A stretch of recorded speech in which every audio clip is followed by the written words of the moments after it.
ವಿಧಾನಸಭೆಯಲ್ಲಿ ಸಂಘದ ಪ್ರಾರ್ಥನೆ ಯಾರು ಹೇಳ್ತಾರೆ?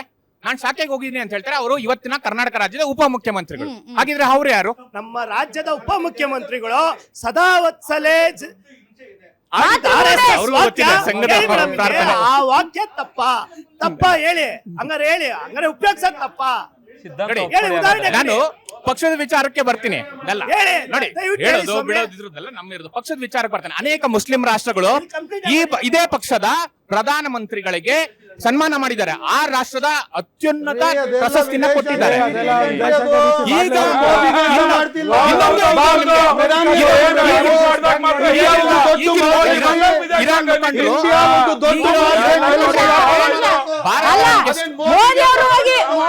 ಮೋದಿ ಅವರು ಹೋಗಿ ಭೇಟಿಯಾಗಿ ಬಂದಿದ್ದಾರೆ.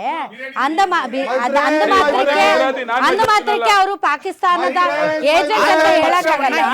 ಮುಸ್ಲಿಂ ಓಟುಗಳ ಆಧಾರದ ಮೇಲೆ ಪುನರ್ವಿಂಗಡಣೆ ಮಾಡ್ತಿದ್ದಾರೆ ಬಿಜೆಪಿಯವರು. ನಾವು ಈ ಮೊದಲು ನೋಡಿ ಈ ಡಿಲಿಮಿಟೇಷನ್ ಮಾಡಿರೋರು ಇರ್ಬೋದು, ಅವರ ಹೆಸರುಗಳನ್ನ ಫಾರ್ಮ್ 7 ತಗೊಂಡು ಅಳಿಸಿರೋದು ಇರ್ಬೋದು, ಸಾಕಷ್ಟು ಉದಾಹರಣೆಗಳನ್ನ ನೋಡಿದಾಗ ನೀವು ಎಚ್ಚೆತ್ಕೊಳ್ಳಿ, ಈ ರೀತಿ ಮಾಡ್ತಿದ್ದಾರೆ ಅನ್ನೋ ಒಂದು ನಿಟ್ಟಿನಲ್ಲಿ ಅವರಿಗೆ ಒಂದು ಮನವರಿಕೆ ಮಾಡಿದ್ದಾರೆ. ಮುಸ್ಲಿಂ ಮತದಾರರೇ ಬಂದು ಕೇಳ್ತಿದ್ದಾರೆ, ಯಾಕೆ ನಮ್ದು ಮತಗಳಿಲ್ಲ, ನಾವೆಲ್ಲೂ ಅಪ್ಲಿಕೇಶನ್ ಕೊಟ್ಟಿಲ್ಲ, ಡಿಲಿಷನ್ಗೆ ಹೆಂಗ್ ಡಿಲಿಷನ್ ಆಯ್ತು ಅಂತ ಸಾಕಷ್ಟು ರಾಜ್ಯಗಳಲ್ಲಿ ಪ್ರಶ್ನೆ ಮಾಡಿದ್ದಾರೆ. ಸೊ ಈ ಎಲ್ಲಾ ವರದಿಗಳು ಏನ್ ಹೇಳುತ್ತೆ ಅಂದ್ರೆ ಮುಸ್ಲಿಮರನ್ನೇ ಯಾಕೆ ಬಿಜೆಪಿಯವರು ಟಾರ್ಗೆಟ್ ಮಾಡ್ತಿದ್ದಾರೆ ಅನ್ನೋದು ಒಂದು ಕಡೆ, ಮತ್ತೆ ರಿಗ್ಗಿಂಗ್ ಮಾಡ್ತಿರೋದು ಒಂದು ಕಡೆ, ವೋಟ್ ಚೋರಿ ಅನ್ನೋದು ಒಂದು ಕಡೆ. ಸೊ ಈ ಎಲ್ಲವನ್ನೂ ನೋಡಿ ನಮ್ಮ ಎಐಸಿಸಿ ಅಧ್ಯಕ್ಷರು ಹೇಳಿರುವ ಹೇಳಿಕೆ ಸರಿ. ಎಲ್ಲೂ ಕೂಡ ನೀವು ವೋಟ್ ಕೇಳ್ಬೇಕಾದ್ರೆ RSS ವಿಚಾರ ಎತ್ಕೊಂಡು ಮಾತಾಡ್ತೀರಾ ಸನ್ಮಾನ್ಯ ಮಲ್ಲಿಕಾರ್ಜುನ ಖರ್ಗೆ ಅವರು. ಇಲ್ಲಿ ನೋಡಿದ್ರೆ ನಿಮ್ಮ ಮಗನಾದಂತಹ ಯಾರು ಖರ್ಗೆ ಇದಾರಲ್ಲ, ಅವರೊಂದು ಸ್ಟೇಟ್ಮೆಂಟ್ ಕೊಡ್ತೀರಾ. ಈ ತರ ದ್ವಂದ್ವ ಹೇಳಿಕೆಗಳು ಕೊಟ್ಕೊಂಡು ನೀವು ನಿಜವಾಗ್ಲೂ ನಿಮಗೆ ಟಾರ್ಗೆಟ್ RSS, ಬಿಜೆಪಿ ಹೊಡಿಯಕ್ಕೆ RSS ನ ಹೊಡಿಬೇಕು ಅನ್ನೋ ಉದ್ದೇಶ ನಿಜವಾಗ್ಲೂ ಇದು. RSS ನ ಕೊಲ್ಲಿ ಅಂತ ಮಲ್ಲಿಕಾರ್ಜುನ್ ಖರ್ಗೆ ಅವರು RSS ನ ಕೊಲ್ಲಿ ಅಂತ ಹೇಳಿ ತಪ್ಪು ಅಂತ ಹೇಳ್ತಿದ್ದೀರಲ್ಲ. ತೆರಿಗೆ ತಾರತಮ್ಯದ ವಿರುದ್ಧ ಧ್ವನಿ ಎತ್ತಿದ DK ಸುರೇಶ್ ಅವ್ರನ್ನ ಈಶ್ವರಪ್ಪನವರು ಗುಂಡಿಗೆ ಕೊಲ್ಲಿ ಅಂತ ಹೇಳಿದ್ದನ್ನ ಸರಿನ ತಪ್ಪ ಕೇಳಿದ್ ಸರಿನ ತಪ್ಪ? ಪ್ರಸ್ತುತ ಅಲ್ಲ, ಕೊಲ್ಲಿ ಅಂತ ಹೇಳಿ ಸರಿನ ತಪ್ಪ?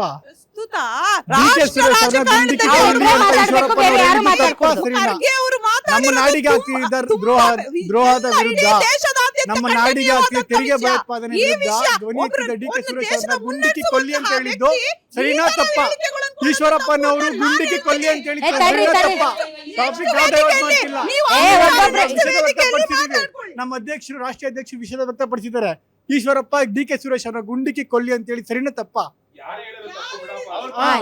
ಈಶ್ವರಪ್ಪ ಇವಾಗ ಬಿಜೆಪಿನಲ್ಲಿಲ್ಲ, ಅವ್ರ ವಿಷಯ ಎತ್ತಬೇಡಿ. ಬಿಜೆಪಿ ಮತ್ತು RSS ವಿಷ ಸರ್ಪ ಇದ್ದಂಗೆ ಅಂತ ಹೇಳಿದ್ದಾರೆ.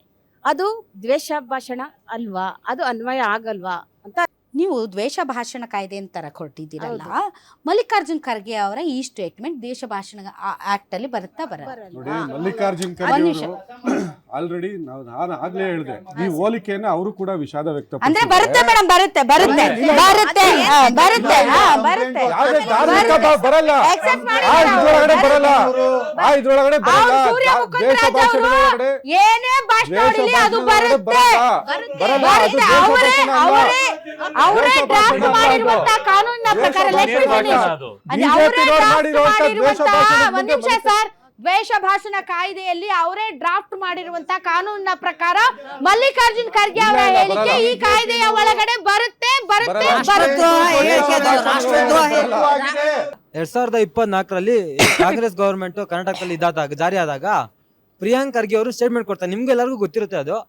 ಇನ್ ಮುಂದೆ ಸಂಘದವರಾಗ್ಲಿ ಬಿಜೆಪಿಯವರಾಗ್ಲಿ ಗೋರಕ್ಷಣೆ ಅಂತ ಹೆಸರು ಹೇಳ್ಕೊಂಡು ರೋಡಿಸಮ್ ಮಾಡಿದ್ರೆ, ಬಾಲ ಬಿಚ್ಚಿದ್ರೆ ನಾವು ಬಾಬಾ ಸಾಹೇಬರ ಸಂವಿಧಾನದ ಪವರ್ ತೋರಿಸ್ತೀವಿ ಅಂತ ಹೇಳ್ತಾರೆ. ಆದ್ರೆ ಇವತ್ ನೋಡಿದ್ರೆ ಭಾಷಣ ಮಾಡಿದಿರಲ್ಲ, ಮಲ್ಲಿಕಾರ್ಜುನ್ ಖರ್ಗೆ ಭಾಷಣ ಮಾಡಿದಾರಲ್ಲ, ಕೊಲ್ಲಿ ಅನ್ನೋ ಪದ ಇದೆಯಲ್ಲ, ಈ ಕೊಲ್ಲಿ ಅನ್ನೋ ಪದ ಸಂವಿಧಾನಕ್ಕೆ ಅಪ್ಲೈ ಆಗುತ್ತಾ? ಮತ್ ಇನ್ನೊಂದೇನು ಅಂದ್ರೆ, ಪ್ರತಿ ಬಾರಿ ಅಂಬೇಡ್ಕರ್ ಸಂವಿಧಾನ ಅಂತ ಹೇಳ್ಕೊಂಡು ತಿರ್ಗಾಡೋರು ಈ ಕೊಲ್ಲಿ ಅನ್ನೋ ಪದನ ಅಸಂವಿಧಾನಿಕ ಪದವನ್ನು ಏನಿಗೆ ಬಳಸ್ತಾ ಇದ್ದೀರಾ? ಅಸಂವಿಧಾನಿಕ ಪದಗಳಿದೆಯಲ್ಲ ಅತಿ ಹೆಚ್ಚು ಬಳಸಿರೋದು ನಿಮ್ ಬಿಜೆಪಿಯವರು. ಒಂದು, ನಾನು ಆಗ್ಲೇ ಹೇಳ್ದಂಗೆ ಮಲ್ಲಿಕಾರ್ಜುನ್ ಖರ್ಗೆ ಅವರು ಹೇಳ್ದಂಗೆ ಆ ಪದವನ್ನ ಬಳಸಿರೋದನ್ನ ತಪ್ಪು ಅಂತ ಒಪ್ಕೊಂಡಿದ್ದಾರೆ. RSS ಅವ್ರನ್ನ ಪ್ರಶ್ನೆ ಮಾಡ್ತಾರೆ. ಅವ್ರು ಯಾರು ಅಂದ್ರೆ ರಾಷ್ಟ್ರೀಯ ಸುಳ್ಳು ಮತ್ತೆ ಸುಲಿಗೆದಾರರ ಸಂಘ. ಬಿಡಿ ಮಾತಾಡಕ್ಕೆ. ಯಾವುದೇ ಕಲ್ಚರಲ್ ಆಕ್ಟಿವಿಟೀಸ್ ಅಂತಾರೆ, ಅವ್ರ ಜೊತೆ ಜಗಳ ಆಡ್ಬೇಕಾಗಿಲ್ಲ ನೀವು, ಇರ್ರಿ. ಕಲ್ಚರಲ್ ಆಕ್ಟಿವಿಟೀಸ್ ಅಂತಾರೆ, ಸೇವೆ ಅಂತಾರೆ, ಎಲ್ಲದಕ್ಕೂ ಅಷ್ಟೇ. ಎಲ್ಲ CA ಲ್ಯಾಂಡ್ಗಳು ತಗೊಂತಾರೆ, ಬೇರೆ ಬೇರೆ ಹೆಸರಲ್ಲಿ ತಗೊಂಡಿದ್ದಾರೆ, ಅದು ನಮಗೂ ಗೊತ್ತಿದೆ ಆಯಿತಾ. ತಗೊಳ್ದಿರ ಏನಿಲ್ಲ, ಅಲ್ಲೂ ಸುಲಿಗೆ ಮಾಡ್ತಾರೆ, ಡೊನೇಷನ್ಗಳು ತಗೊತಾರೆ, ಎಲ್ಲ ಮಾಡ್ತಾ ಇದ್ದಾರೆ. ಇನ್ನೇನು ಅವ್ರ ಸೇವೆ ಅಂತ ಏನು ಮಾಡ್ತಾ ಇದ್ದಾರೆ? ದ್ವೇಷ ಭಾಷೆಗಳನ್ನ ಮಾಡಿ ಎತ್ತಿ ಕಟ್ಟಿ ಜನಾಂಗದಲ್ಲಿ ತಂದಿಕ್ಕೋ ಕೆಲಸಗಳನ್ನ ಮಾಡಬಾರ್ದು. ತಾವೇ ಮಾಡಿರೋದು. ಆ ವಯಸ್ಸಿಗೂ ಆ ಇದಕ್ಕೂ ಅವ್ರಿಗೆ ಎಕ್ಸ್ಪೀರಿಯನ್ಸ್ಗೂ ಅನುಭವಕ್ಕೂ ಈ ಸಂಬಂಧನೇ ಇಲ್ಲ. ಯಾಕೆ ಹೇಳ್ಬೇಕಾಗಿತ್ತು? ಯಾರನ್ನೇ ಮೆಚ್ಚಿಸೋಕೋದಕ್ಕೋಸ್ಕರ ನಾಳೆ ಏನಾರು ಕಾಂಗ್ರೆಸ್ ಬಂತಂದ್ರೆ ನನಗೊಂದು ಪ್ರಧಾನಮಂತ್ರಿ ಸೀಟ್ ಸಿಗುತ್ತಂತ ಅನ್ಕೊಂಡು ಈ ರೀತಿನಲ್ಲಿ ಮಾತಾಡಿದ್ರೆ ಇದು ದೊಡ್ಡ ತಪ್ಪು.